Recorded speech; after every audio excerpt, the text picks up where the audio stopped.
Kita lanjutkan perbincangan kami, Pak Tulus. Tadi saya sempat tanyakan, sampai dengan saat ini seberapa banyak laporan yang diterima ataupun pengaduan atas penipuan haji dan umroh yang diterima sampai dengan tahun ini? Ya, sebelum itu saya kira saya ingin mengkritisi apa yang disampaikan oleh Pak Wamen tadi. Baik. Untuk poin kedua ya, karena memang itu awal mulanya ya. Poin kedua tadi kan soal transparansi, akuntabilitas gitu. Itu memang saya kira saya mendukung untuk itu, karena memang itulah selama ini masyarakat sebagai calon jemaah haji itu kan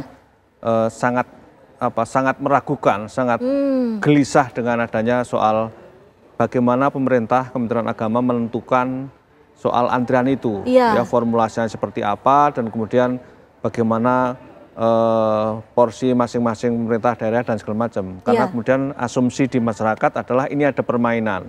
Ya, kalau kemudian tadi Pak Daniel mengatakan ini menjadi program yang harus ditangani, saya kira itu bagus, tapi saya menantang ini mitigasinya seperti apa.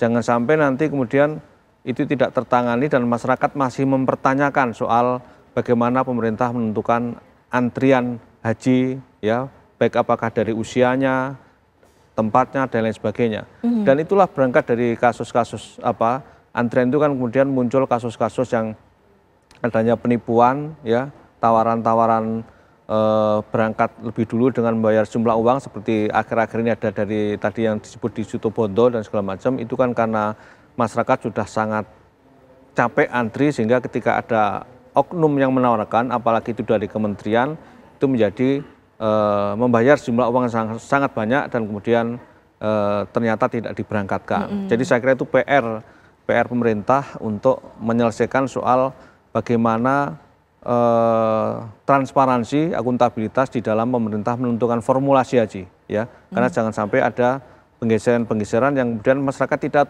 nah, tolong tunjukkan bagaimana pemerintah mereformasi itu, ya, jangan hanya omong saja, tapi kemudian masyarakat tidak mengerti bagaimana menentukan formulasi antrian itu. Termasuk saya ini, saya juga menunggu antrian, karena saya ini kan mestinya berangkat 2026, tapi karena pandemi kemudian 2028. Saya belum ngecek lagi, saya mundur atau maju. Nah, kalau nanti mundur berarti ada permainan atau apa gitu. Ini yang saya kira Kementerian Haji harus menyampaikan kepada publik bagaimana pemerintah Kementerian Haji menata ulang soal formulasi itu. Dan kedua, yang soal isu kritikal lain adalah soal adanya haji khusus atau haji furoda yang kemudian masyarakat banyak menjadi korban karena lagi-lagi soal antrian sehingga masyarakat rela mengeluarkan sejumlah uang yang sangat banyak, tapi kemudian tidak jadi berangkat, apakah karena visanya tidak keluar atau di sana di Mekah terlantar, pesawatnya delay dan segala macam. Ini yang saya kira harus ditata ulang secara serius oleh Kementerian Haji yang dibentuk khusus, ya. Jangan sampai ketika ini sudah dibentuk khusus Kementerian Haji tapi kemudian tidak menghasilkan satu program yang nyata bagi masyarakat Indonesia yang sudah tersandra oleh antrian yang sangat lama. Baik, langsung saja kita tanyakan kepada pemerintah nih, Bang Daniel, Pak Wamen, silakan bagaimana merespons, bagaimana mitigasi terhadap kecurangan-kecurangan dan modus-modus yang selama ini terjadi. Silakan. Ya, Mbak Windy, Mas Tulus, memang kesemerautan data kecurangan, kemudian moral hazard, itu ramai terjadi terkait dengan antrian haji ini. Kenapa? Karena memang data selama ini tidak transparan, tidak akuntabel, bahkan formulasi penentuan dari kuota per provinsi itu mengabaikan formulasi yang sesuai dengan undang-undang. Ada misalnya dihitung dengan jumlah penduduk, tapi kemudian kalau ada afirmasi, misalnya ada permintaan dari provinsi ini harus ditambah, maka ditambah dan kemudian mengabaikan dengan formulasi yang sudah ada. Nah, tahun ini kami akan menggunakan formulasi dan itu akan kami sampaikan kepada publik. Formulasinya apa? Kita kemungkinan menggunakan pendekatan pembagi berdasarkan jumlah antrian di provinsi masing-masing. Misalnya provinsi Jawa Barat antriannya misalnya ada sekitar 1, sekian juta. Nah, itu sebagai dasar pembaginya. Nah, itu kemudian tidak ada lagi nanti misal afirmasi berdasarkan permintaan daerah masing-masing. Kenapa? Karena itu akan mengganggu sirkulasi dari antrian itu. Nah, data-data inilah yang sudah kami bicarakan dengan DPR nanti. Dari hitungan simulasi kami sementara saja, berdasarkan hitungan dengan pendekatan konstitusi itu, maka nanti jumlah antrian nggak ada lagi tuh Mbak yang 50 tahun, tidak ada lagi yang 40 tahun. Semuanya sama, misalnya 26 tahun di semua provinsi. Misalnya Mas Tulus, misalnya beliau sudah mengantri sekian tahun, tinggal dipotong apakah 2000 kalau 26 tahun ditinggal dipotong gitu ya. Nah, tapi ada trade off-nya karena kesemrautan ini yang sudah lama dibiarkan, pasti ada trade off-nya. Trade off-nya maka nanti ada provinsi yang tadinya kuotanya besar sekali, tapi setelah dimasukkan sesuai dengan jumlah antrian per provinsi, itu bisa turun. Kemudian ada provinsi yang tadinya antriannya sedikit atau jumlah kuotanya sedikit, kemudian naik. Karena misalnya ya, saya berikan contoh, Jawa Barat dengan Jawa Timur. Jumlah penduduk Muslim Jawa Barat itu lebih banyak, sedangkan dibandingkan dengan Jawa Timur. Tapi kemudian jumlah antrian jamaah haji di Jawa Timur, artinya yang sudah mendaftar dan mau berangkat itu lebih banyak ketimbang dengan Jawa Barat. Maka kemudian kalau kita pakai pengukurnya adalah jumlah penduduk Islam, maka dia tidak akan punya dimensi keadilan. Kenapa? Tidak semua orang Islam itu mendaftar dan mau naik haji. Atau ada yang mampu tapi tidak ingin naik haji. Ada juga yang ingin naik haji tapi belum mampu dan sebagainya. Yang kita hitung adalah pembaginya adalah yang sudah mengantri dan sudah artinya mendaftar dia. Nah, itulah jadi penghitungnya nanti. Nah, nanti secara detailnya kami akan sampaikan formulasinya, dan kami sudah bahas dengan teman-teman DPR dan kami pastikan semuanya akan dibuka dan data akan kita perbaiki. Itu pertama. Kemudian Mbak, haji khusus itu memang juga ada antrian. Paling lama antrian haji khusus itu sekitar 7 tahun.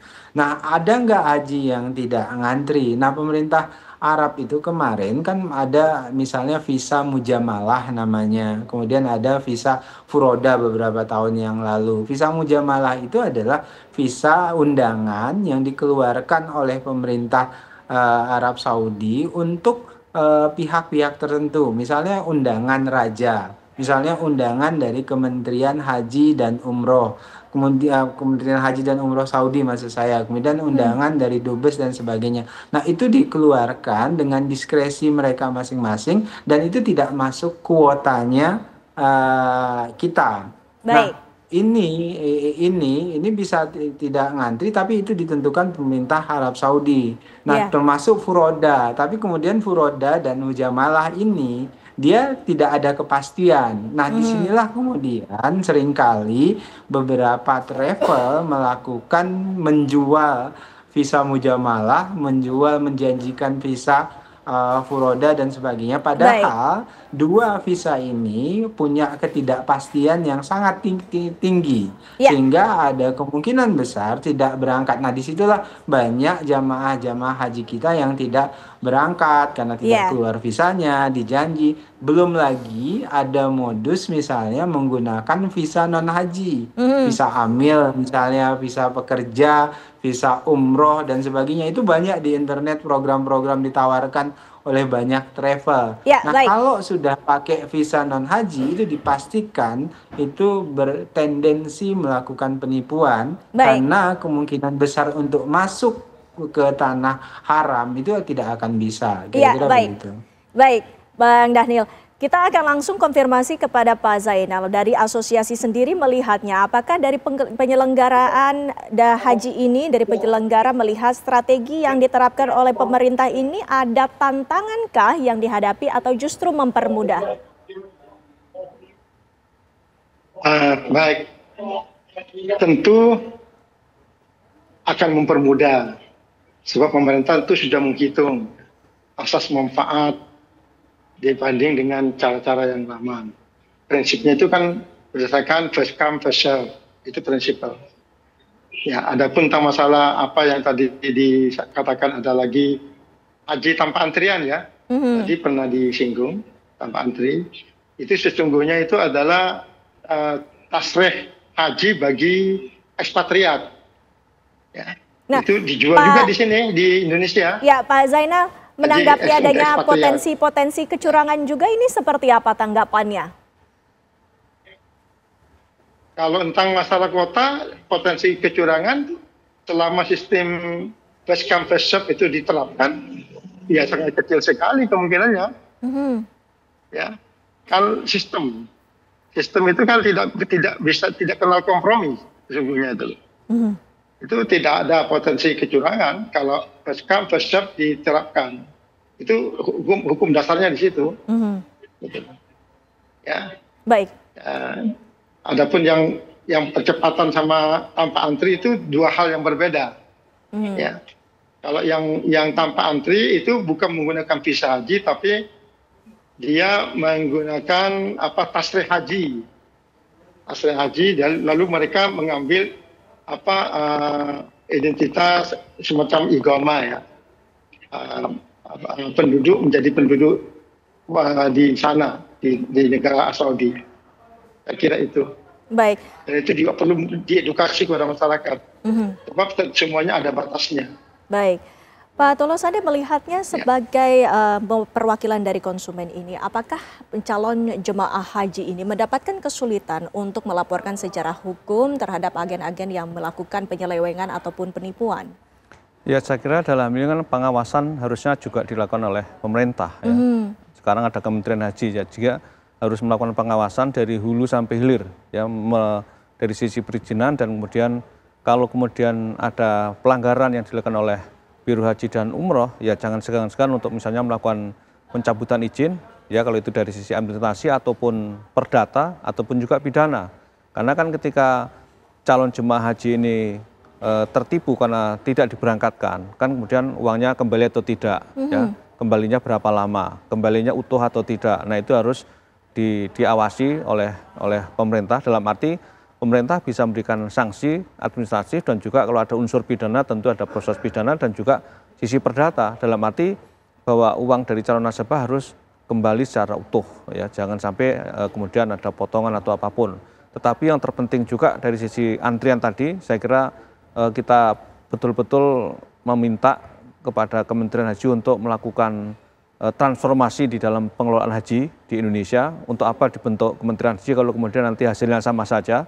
Ya, baik dari sisi pendaftaran, pencalonan, dan juga dari sisi tadi bagaimana masyarakat yakin pemerintah menentukan mekanisme dan antrian yang ditentukan. Saya kira tadi Mbak Men belum menyebutkan kira-kira mekanisme dan antrian seperti apa yang akan meyakinkan masyarakat untuk tidak adanya fenomena pat gulipat di dalam menentukan antrian. Itu yang terpenting. Dan yang kedua adalah menyangkut soal kalau terjadi semacam ada mafia di dalam penentuan itu, karena saya menduga ada mafia antar tadi ya oknum dari kementerian ya, atau kemudian melibatkan biro travel ya, dan juga mungkin pihak-pihak lainnya. Nah itu saya kira PR yang harus diberantas oleh Kementerian Haji, sehingga masyarakat betul-betul punya keyakinan bahwa pengelolaan haji akan lebih baik ya. Pemerintah jangan ragu untuk melakukan semacam transformasi dari proses bisnis, ya dari hulu sampai hilir, dan juga jangan ragu untuk sekarang era digital ya. Era digital harusnya masyarakat bisa monitor dengan gampang dengan aplikasi yang ada, dan saya belum melihat itu ada perubahan-perubahan yang dilakukan, sehingga dengan transparansi digitalisasi masyarakat akan bisa mengontrol dengan mudah, dan kalau ada semacam permainan-permainan juga bisa dikontrol dari situ. Nah itu saya kira pekerjaan rumahnya. Ya, salah satu hal yang juga menjadi sorotan adalah penggunaan visa khusus yang tidak dengan semestinya. Pak Zainal, kami ingin mendengarkan bagaimana tanggapan Anda. Usai jeda ya Pak Zainal, kami akan kembali pemirsa selepas jeda pariwara berikut ini.